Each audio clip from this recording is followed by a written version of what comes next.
आदिवासी समाज मौड़मणि साजी एवं स्वाधीनता पूर्व इंग्रेज मानक विरुद्ध रे संघर्ष करने समस्त जनजाति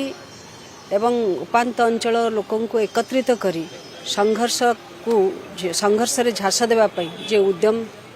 जारी रखिथिले एवं अन्याय अनीति दुराचार विरुद्ध रे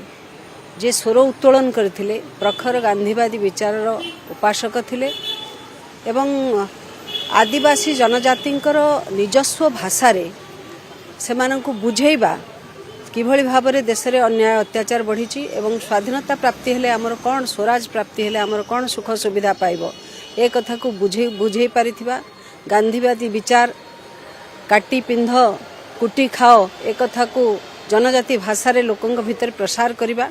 एवं सबुठारु बड़ कथा हला वीरत्वपूर्ण ओजस्विनी अभिभाषण जरिया रे लोकंग को एकत्रित करिवार एभली महान सुपुत्र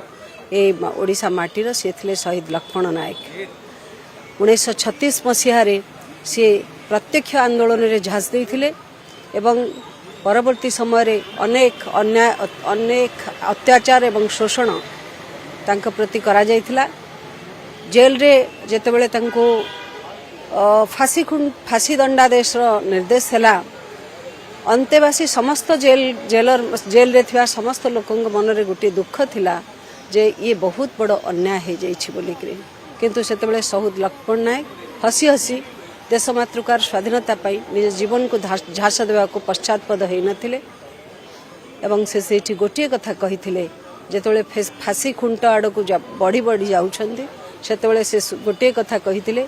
जदि वास्तव में सूर्य एवं चंद्र अछंती ताहले निश्चित भाव में स्वराज आसीबो खूब शीघ्र स्वराज आसीबो एभली कथा कही से फांसी कुंड रे झुली पड़िथिले।